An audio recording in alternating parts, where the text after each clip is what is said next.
Despite a 2-run home run to lead off the game in the first inning, I guess technically not lead off, second batter of the game, the Yankees were unable to beat the Baltimore Orioles on Wednesday. They were unable to win the series, and it was an unfortunate game for them because they really just couldn't overcome a really bad second inning from Carlos Carrasco, who went 3 1/3, 8 hits, no walks, 5 strikeouts, and 4 earned runs.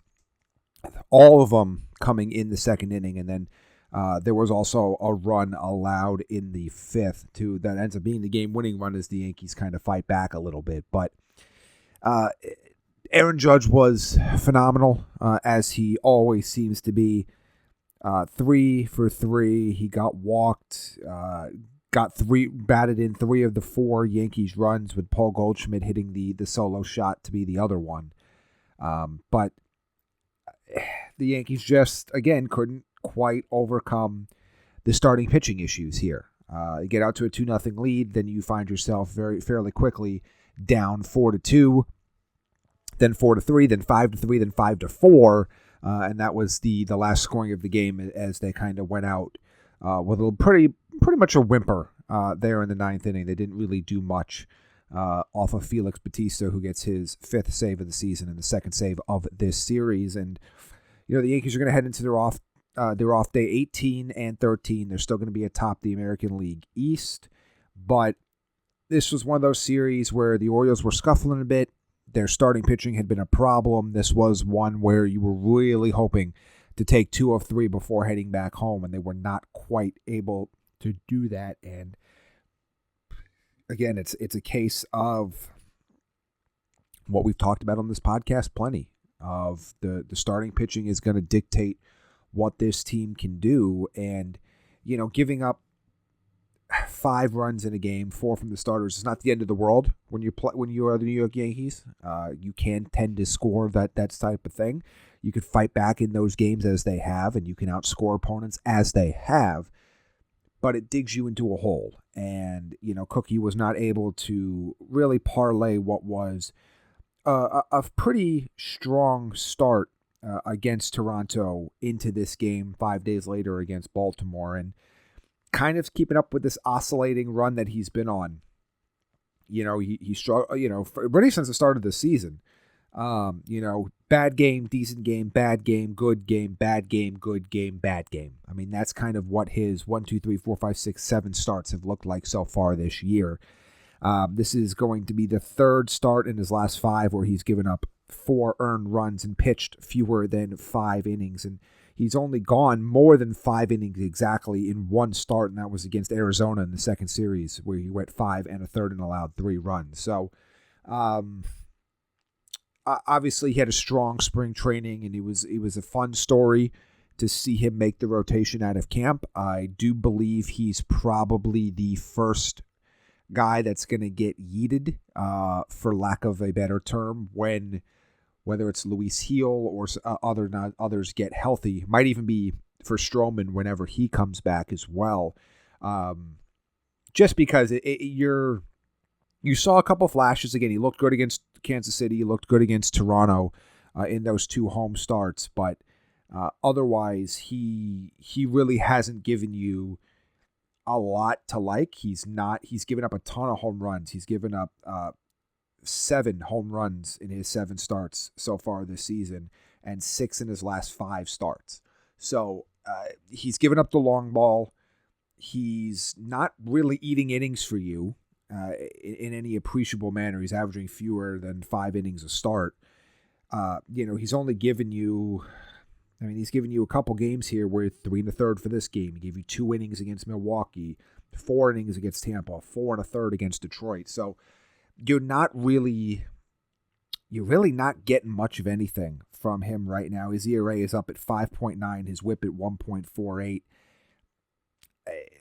You're just not getting much from him. The bullpen was solid again, 4 2/3 innings, and give up 1 earned run in the entire stretch there, where Tim Hill had some issues, got into a little bit of a jam, but Fernando Cruz was unbelievable. Got 5 outs, 4 of them by strikeouts, got the Yankees out of a jam early. Devin Williams had a scoreless inning. Mark Leiter had a little bit of a, gave up a couple. It wasn't a bad inning, but it wasn't a great inning. But he didn't give up any runs, struck out 2 batters, gave up 2 hits. The bullpen continues to do its job. The offense, wasn't, mind-blowing today, but they got on base plenty. They were on base, 12 different times. They scored 4 runs, so you can't really, obviously you'd like them to score a little bit more, but the offense wasn't terrible today. There are still some issues. They need more from Jason Dominguez. I still think they need more from Austin Wells.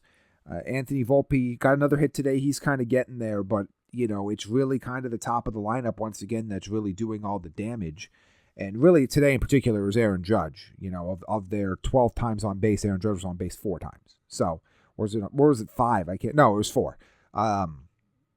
So, because he was in the on-deck circle for his 5th potential plate appearance when the game ended. So, again, we're going to talk more about Aaron Judge. I'm going to kind of explain what we're going to do on Friday's show with the off day. Last time there was an off day was last week, and last Friday's show was an entire lineup breakdown.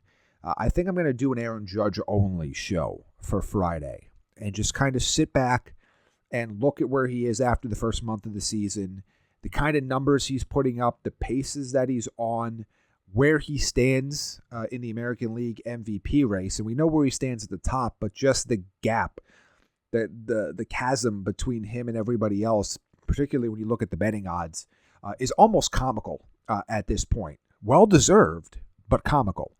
So we're going to probably do a Friday Aaron Judge only show to kind of break down what has been an unbelievable first month of the season for him.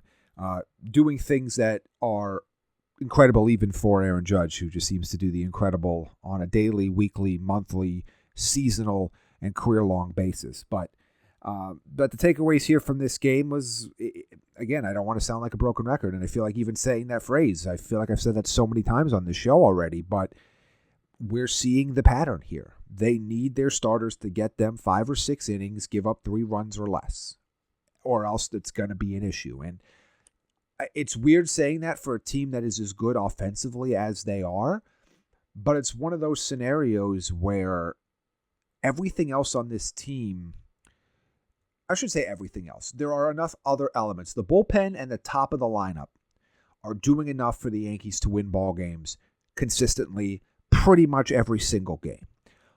Where the variance is coming in for this team is the types of starts that they're getting, particularly for the starts that are not made by Max Fried or at least the recent Carlos Rodon. Everybody else, Schmidt, Schmidt, Carrasco, Warren, those guys, you don't really know what you're getting on a start basis, and their success has varied wildly throughout the first month of the season. And the bottom of the lineup just hasn't been able to get it done consistently either. And that is a separate issue. It is a problem as well. I don't want to throw this entire game on Cookie Carrasco. I don't want to throw, every loss on starting pitching. But right now, the combination of the Yankees are going to need one of 2 things to happen for them to consistently win, and to win where you're not white-knuckling through the entire game. And that's either get consistent contributions from the bottom of their lineup in the game or get a quality start from their starter. The top of the lineup seems to be taking care of itself.